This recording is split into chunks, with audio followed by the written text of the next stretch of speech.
प्रिय विद्यार्थियों, नमस्कार। जैसा कि हमारी चर्चा थी इल्तुतमिश दिल्ली सल्तनत के वास्तविक संस्थापक के रूप में, और इल्तुतमिश के बाद में जो उसके उत्तराधिकारी आए, उन उत्तराधिकारियों में यदि हम बात करें तो रजिया ही सबसे योग्य उसका उत्तराधिकारी थी। लेकिन ये दुर्भाग्य की बात रही कि उसने 3 वर्ष 6 मास 6 दिन ही शासन किया, और इसके उपरांत हम देखते हैं कि 1240 में उसके पतन के बाद में 40वां मंडल के सदस्यों के द्वारा जिस तरीके से यहां पर सुल्तान बनाने और उसे हटाने का जो कार्य किया जा रहा था, वो अब स्पष्ट रूप से यह दिखाई देने लगा। 1246 तक, यानी कि 1240 से लेकर 1246 तक की स्थिति में 3 सुल्तान बदले जा चुके थे। जैसा कि रजिया के बाद में बहराम शाह को दिल्ली की गद्दी पर बिठाया गया, और बहराम शाह के बाद में मसूद शाह को गद्दी पर बिठाया गया। मसूद शाह के बाद में जो गद्दी पर बैठा 1246 में, वो बैठा नासिरुद्दीन महमूद। नासिरुद्दीन महमूद की जब हम बात करें कि नासिरुद्दीन महमूद जो कि इल्तुतमिश का पौत्र था, और 1246 से लेकर 1266 तक उसने शासन किया। यह बात सही है कि उसके राज्य में 20 वर्ष का जो ये समय था, इस समय कोई बहुत बड़ी समस्या या बहुत बड़ा कोई ऐसा विद्रोह उसके शासनकाल में यहां घटित नहीं हुआ। बलबन जैसा उसके पास में योग्य सलाहकार था, 40वां मंडल का सदस्य था, उसने राज की प्रशासनिक जितनी भी शक्तियां थी, उन सारी शक्तियों को अपने पास में केंद्रित कर लिया। कहा जाता है कि बलबन ने अपनी पुत्री का विवाह उसके साथ कर दिया। एक तरीके से वो बलबन का दामाद भी था। 1266 में जब उसकी मृत्यु हुई, तो उसकी मृत्यु के उपरांत दिल्ली सल्तनत में एक बार पुनः राजनीतिक संकट गरमाया। और यहां हम देखते हैं कि 1266 के बाद में जो परिस्थितियां उत्पन्न हुई, उस परिस्थिति के बाद में जैसे ही गयासुद्दीन बलबन दिल्ली के तख्त पर बैठा, यहां हम एक बात स्पष्ट करना चाहेंगे कि नासिरुद्दीन महमूद के कोई पुत्र नहीं था, और नासिरुद्दीन महमूद की मृत्यु के उपरांत गयासुद्दीन बलबन जो कि 40वां मंडल का सदस्य था, वो दिल्ली के तख्त पर बैठा। दिल्ली के तख्त पर बैठने के पश्चात यहां एक तरफ जो 40वां मंडल के कुछ सदस्य अभी बचे हुए थे, अधिकांश सदस्य तो मृत्यु को प्राप्त हो चुके थे, लेकिन जो सदस्य बचे हुए थे वो कहीं ना कहीं उसे सुल्तान मन से स्वीकार नहीं कर रहे थे। तो दूसरी तरफ हम यह देखते हैं कि इस समय तक जनता के मन में सुल्तान पद की जो गरिमा थी, सुल्तान पद की जो प्रतिष्ठा थी, उसका जो मान सम्मान था, वो प्राय पूरी तरीके से धूमिल हो चुका था। कहने का अभिप्राय कि 1266 यानी कि नासिरुद्दीन महमूद के अंतिम दिनों में जनता के मन से सुल्तान के प्रति जो डर था, वो पूरी तरीके से गायब हो चुका था। अब वो ये मानती थी कि सुल्तान केवल नाम मात्र का है। शासन की वास्तविक जो बागडोर है, वास्तविक जो शक्ति है, वो केवल 40वां मंडल के हाथों में निहित है। इसलिए जनता यहां सुल्तान के प्रति न आदर रखती थी, न उसके प्रति सम्मान प्रकट करती थी। बलबन के समक्ष ये एक सबसे बड़ी चुनौती थी। 1266 में जब बलबन दिल्ली का सुल्तान बना, तो उसके सामने ये एक सबसे महत्वपूर्ण समस्या थी कि किस तरीके से वो ताज की खोई हुई प्रतिष्ठा को पुनः स्थापित करे। अर्थात ताज की खोई हुई प्रतिष्ठा को पुनः स्थापित किस प्रकार से किया जाए, इसके अंतर्गत बलबन के द्वारा अपने राजत्व सिद्धांत का यहां प्रतिपादन किया गया। आज हम जिस विषय पर चर्चा करने जा रहे हैं, वो विषय बलबन का राजत्व सिद्धांत है। यानी कि बलबन ने दिल्ली के तख्त पर बैठने के उपरांत जो अपना राजत्व सिद्धांत का यहां प्रतिपादन किया, और उस राजत्व सिद्धांत के अंतर्गत उसने कौन कौन से महत्वपूर्ण कार्य किए, उन कार्यों की आज हम यहां चर्चा करेंगे।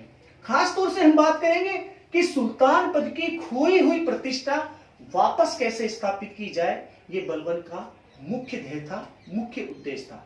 सबसे पहले बलबन ने यहां सुल्तान बनने के उपरांत राज्य के देवी सिद्धांत का प्रतिपादन किया। देवी सिद्धांत का यहां उसके द्वारा प्रतिपादन किया गया। जैसा कि उल्लेखित है, बलबन अपने पुत्र बुगरा खां को समझाते हुए कहता है कि धरती पर सुल्तान अल्लाह का प्रतिनिधि है, अर्थात उसके अंदर अल्लाह की ज्योति निहित है, इसलिए हमें सुल्तान के प्रति भी उसी प्रकार से सम्मान व्यक्त करना चाहिए। कहने का मतलब यहां उसने अपने दरबारियों के बीच और आम जन के बीच में यह मैसेज देने का कार्य किया कि राजा कोई साधारण व्यक्ति नहीं है, बल्कि वो एक असाधारण व्यक्ति है। सुल्तान जो है, जिसके अंदर अल्लाह की ज्योति निहित है, इसलिए सुल्तान के प्रति आदर सम्मान प्रकट करना चाहिए। यहां बलबन राज्य के देवीय सिद्धांत का यहां प्रतिपादन करता है। तो दूसरी तरफ उसने यहां अपने राजत्व सिद्धांत के अंतर्गत कुछ ऐसे कार्य किए, उन कार्यों की चर्चा करना यहां आवश्यक है। कहते हैं कि बलबन जो कि एक गुलाम था और बेसिकली गुलाम की हैसियत से उसने सुल्तान पद को धारण किया था, तो अन्य जो 40 मंडल के सदस्य थे उनके मन में कहीं ना कहीं ये बात थी कि वो भी हमारे ही समकक्ष है। बलबन ने अपने आप को गुलाम की हैसियत से ऊंचा उठाने के उद्देश्य से यहां अपनी वंशावली शाहनामा फिरदौसी के द्वारा जो ग्रंथ लिखा गया है शाहनामा, इस शाहनामा के अंदर जो हीरोज थे, जो वीर योद्धा थे, उन वीर योद्धाओं की जो वंशावली थी वो थी अफ्रीसियात, अर्थात उसने अफ्रीसियात वंश के साथ में अपनी वंशावली को जोड़ा और उसने ये बताने का प्रयास किया कि यद्यपि मेरा जन्म एक उच्च कुलीन परिवार के अंदर हुआ है, लेकिन परिस्थितियों के कारण मुझे गुलाम बनाकर बेच दिया गया। इसलिए बलबन यहां अपनी वंशावली शाहनामा के हीरो, शाहनामा के वीर योद्धा अफ्रीसियात वंश के साथ में जोड़ता है और अपने सहयोगियों के बीच में यह दिखाने का प्रयास करता है। यहां एक और उदाहरण हमें देखने को मिलता है, जैसा कि बर्नी लिखता है कि यद्यपि एक दो उदाहरण यहां ऐसे आए कि जब बलबन से निम्न कुल के व्यक्तियों के द्वारा मिलने की कोशिश की, जैसा कि हबीब साहब ने दिल्ली सल्तनत के अंदर जो लिखा है, स्पष्ट किया है कि एक बार एक व्यक्ति के द्वारा बलबन से मिलने की इच्छा जाहिर की गई और उसने अपनी सारी संपत्ति राजकोष में देने की बात की, लेकिन बलबन को जब इस बात का पता लगा कि उसका जो कुल है वो एक निम्न कुल से उसका संबंध है, तो बलबन ने उससे मना कर दिया। तो कहने का अभिप्राय कि बलबन यहां अपनी वंशावली उच्च कुल से जोड़ करके नहीं, अपने सहयोगियों के बीच में, अपने 40 मंडल के सदस्यों के बीच में अपनी हैसियत को यहां ऊंचा उठाने का यहां प्रयास करता है। इस प्रकार से बलबन के द्वारा एक तरफ राज्य के देवी सिद्धांत का प्रतिपादन किया गया, तो दूसरी तरफ उसने अपनी वंशावली शाहनामा के योद्धा अफ्रीसियात वंश जो था उसके साथ यहां जोड़ी। इस प्रकार से उसके द्वारा ये दो महत्वपूर्ण कार्य किए गए। इसी के साथ साथ उसने जो अगला जो महत्वपूर्ण कदम उठाया, अब से पहले कहने का अभिप्राय कि नासिरुद्दीन महमूद के शासनकाल तक दरबार में किसी प्रकार का कोई डेकोरम नहीं था। दरबारी किसी भी वक्त हास्य विनोद कर सकते थे, मदिरापान कर सकते थे, प्राय वो रंगरेलियों के अंदर व्यस्त थे।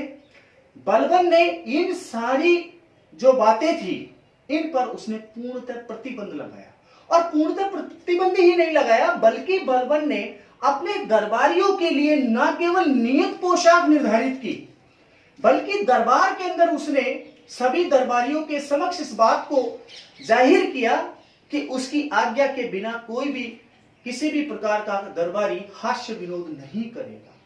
यहां तक कि स्वयं बलबन भी जब दरबार में उपस्थित होता तो वो बड़ी गंभीर मुद्रा के अंदर बैठता। यहां यह बलबन यह दिखाना चाहता था कि सुल्तान का जो पद है वो कोई साधारण पद नहीं है। दूसरी तरफ हम यहां देखते हैं कि उसके द्वारा कुछ अन्य ऐसे कार्य भी किए गए जिससे कि सीधे जनता के बीच में वो एक मैसेज देना चाहता था, एक संदेश देना चाहता था, अपने दरबारियों को तो देना ही चाहता था। कहते हैं कि उसने अपने आगे और पीछे नंगी चमचमाती तलवार लिए हबसी जो योद्धा थे उनको उसने अपने साथ में रखा। जस्ट लाइक यदि हम बात करें ब्लैक कैट कमांडो, ऐसे लोगों को उसने अपने पास में रखा। और जहां कहीं भी बलबंत जाता, रास्ते में जहां वो गुजरता, वो लोग उसके साथ होते। और सुल्तान की तरफ यदि किसी भी व्यक्ति की देखने की कोशिश होती तो उसको दंडित करते।